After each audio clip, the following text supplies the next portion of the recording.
अपन पढ़ेंगे राजस्थान में डेयरी विकास, क्योंकि अपन ने अभी पिछले 2 वीडियो में पढ़ा है हम कि पशुधन के बारे में। तो पशुधन के साथ ही डेयरी डेवलपमेंट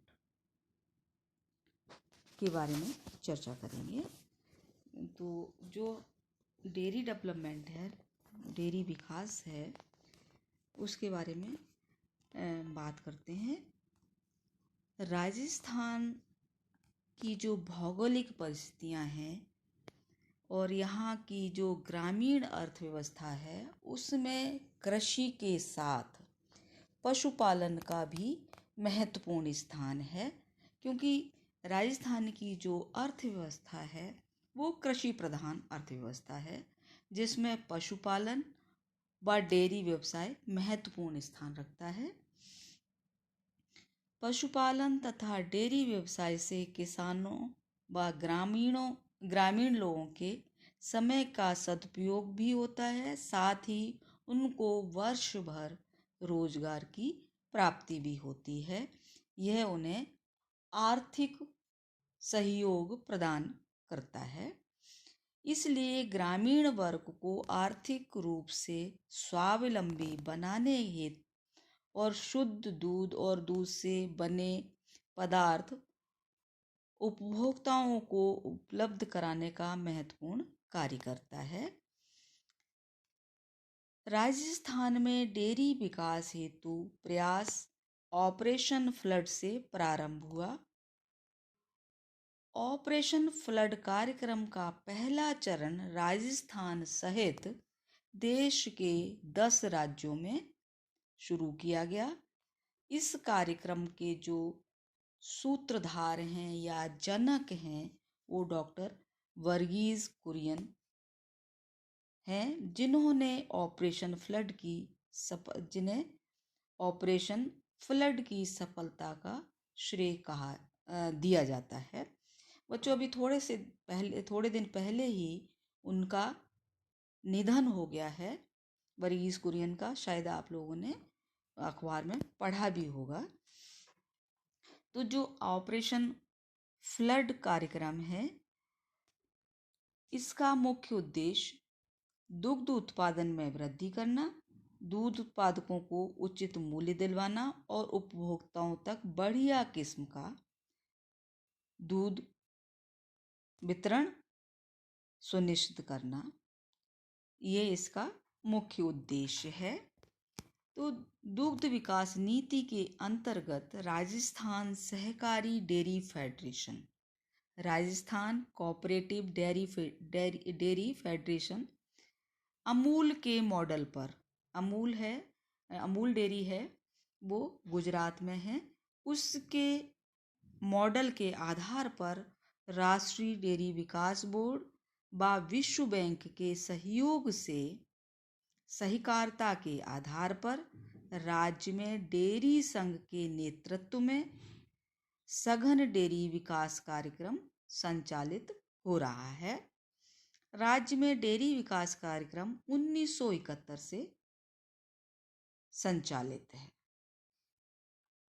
अब आता है कि जो हमारा राजस्थान सहकारी डेयरी फेडरेशन RCDF, इसका मुख्य उद्देश्य क्या है? इसका मुख्य उद्देश्य है दूध उत्पादकों को उचित मूल्य प्रदान करना, दूध और दूध उत्पादकों के वितरण में समन्वय, ये 2 इसके मुख्य उद्देश्य हैं। यह कार्यक्रम दुग्ध उत्पादक संघों, 16 दुग्ध उत्पादक संघों तथा 6,979 प्राथमिक दुग्ध सहकारी समितियों के सहयोग से राज्य के सभी जिलों में चलाया जा रहा है। 3 स्तर हैं इसके, जिसको त्रिस्तर कहा जाता है, संघ, यूनियन और समिति, इनके माध्यम से। फिर आता है राजस्थान में दुग्ध संयंत्र।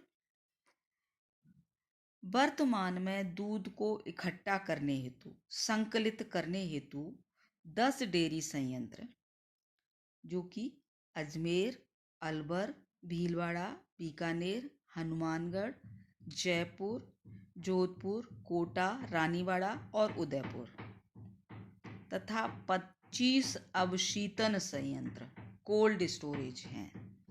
डेयरी संयंत्र क्षमता 9 लाख लीटर प्रतिदिन और अवशीतन संयंत्र 4.8 लाख प्रतिदिन की है। अब आता है राजस्थान में महिला डेयरी विकास योजनाएं। राज्य के 9 जिले जयपुर, जोधपुर, पाली, अजमेर, भीलवाड़ा, बांसवाड़ा, भरतपुर, बीकानेर और सीकर, इन जिलों में महिला डेयरी विकास योजनाएं संचालित हैं। अब आता है सहकारी समितियां। राजस्थान में कौन कौन सी सहकारी समितियां हैं? दूध उत्पादन बढ़ाने के लिए राज्य में सहकारी समितियां बनाई गई हैं। गैर सरकारी क्षेत्र में मुख्य सहकारी समितियां निम्न प्रकार हैं। पहली है सरस, इसका जो कार्य है दुग्ध उत्पादन सहकारी समिति, ये कहाँ स्थापित है? जयपुर में। दूसरी है उर्मूल दुग्ध उत्पादन सहकारी समिति, बीकानेर में। तीसरी है पद्मा डेयरी, राजस्थान की सबसे पुरानी डेयरी और जो अजमेर में है। अब आता है राज्य दुग्ध उत्पादन। 2016-17 में दुग्ध का कुल उत्पादन 20,850,000 टन था, जिसमें फ्लेवर्ड मिल्क, मिष्टी दही, सरस पनीर और घी का भी उत्पादन किया गया।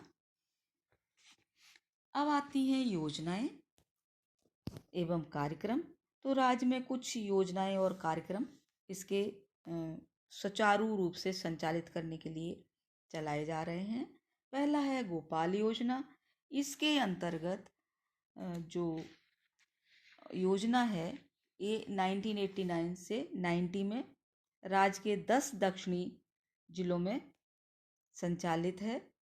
मुख्य उद्देश्य इसका है पशुओं की नस्ल सुधार तथा पशुपालकों की आर्थिक स्थिति है उसको मजबूत करना।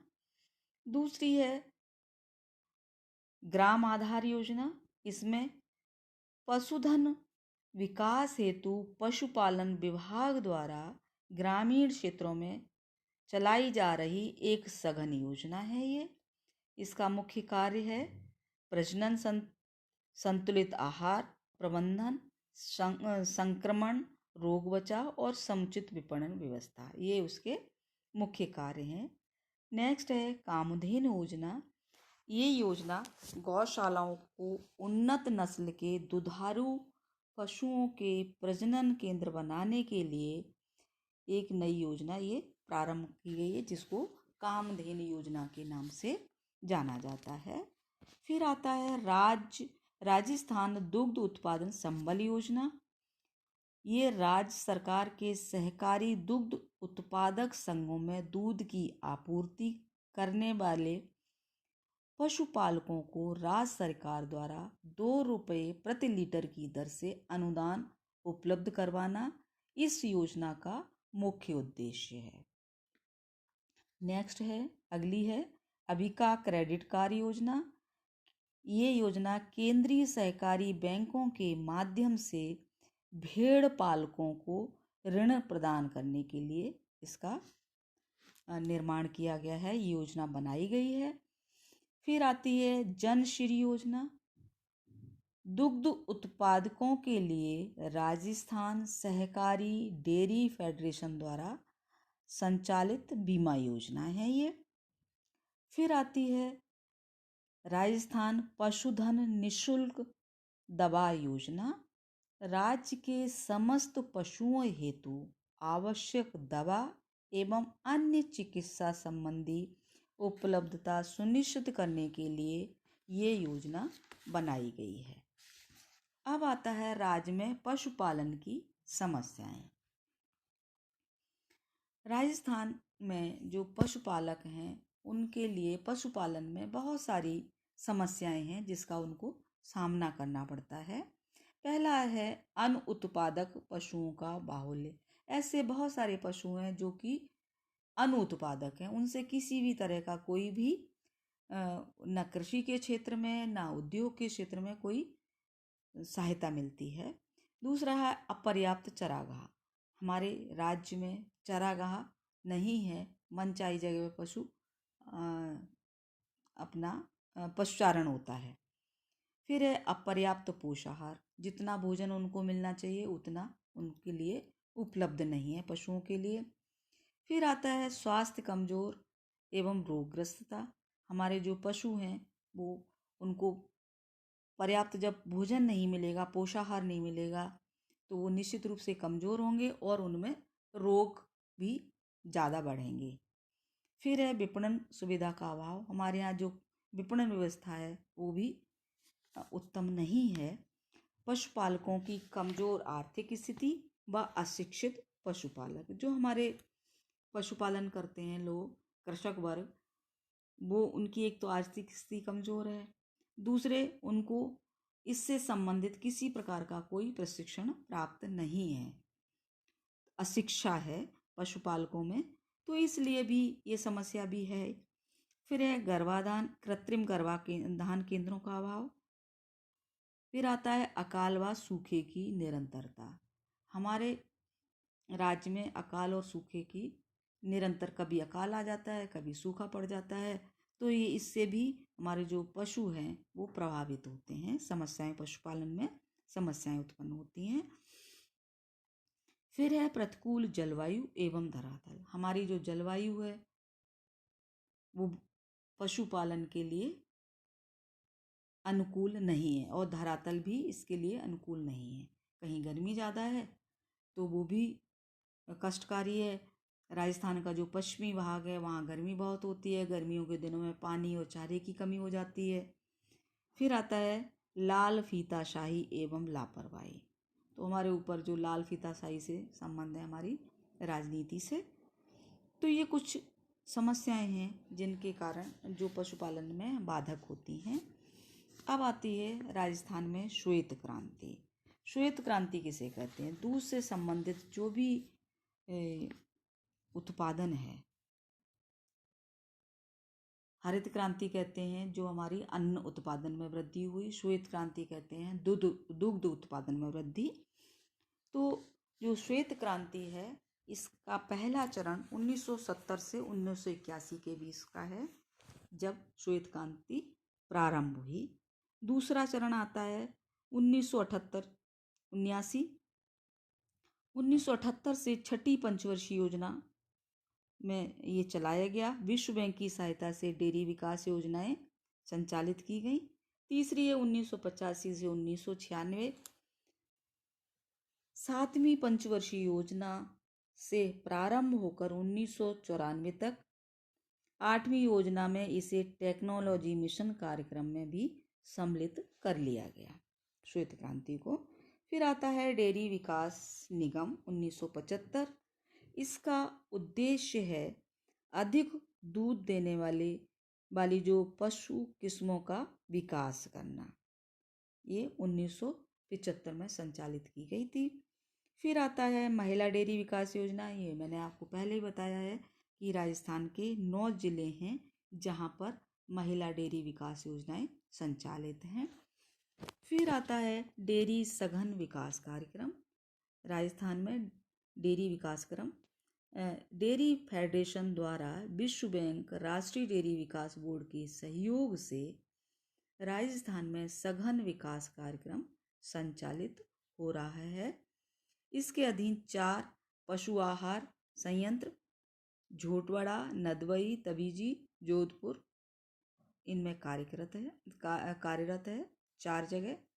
राजस्थान में डेयरी विकास कार्यक्रम में 16 दूध उत्पादक संघों के सहयोग से 33 जिलों में ये चल रहा है। डेयरी दुग्ध उत्पादन संघ 16, डेयरी संयंत्र 10 और अवशीतन से संयंत्र हैं वो 25 हैं। तो इस तरह से ये है राजस्थान में डेयरी डेवलपमेंट प्रोग्राम जो कि राजस्थान में चलाए जा रहे हैं। ये बच्चों अब अगले जो अध्याय है, अगला चैप्टर है, उसमें अपन पढ़ेंगे राजस्थान में सूखा, अकाल और मरुस्थलीकरण के बारे में चर्चा करेंगे कि राजस्थान में सूखा, अकाल और मरुस्थलीकरण क्या है और इसके सूखे के प्रकार क्या हैं, इनके बारे में चर्चा करेंगे। थैंक यू बच्चों।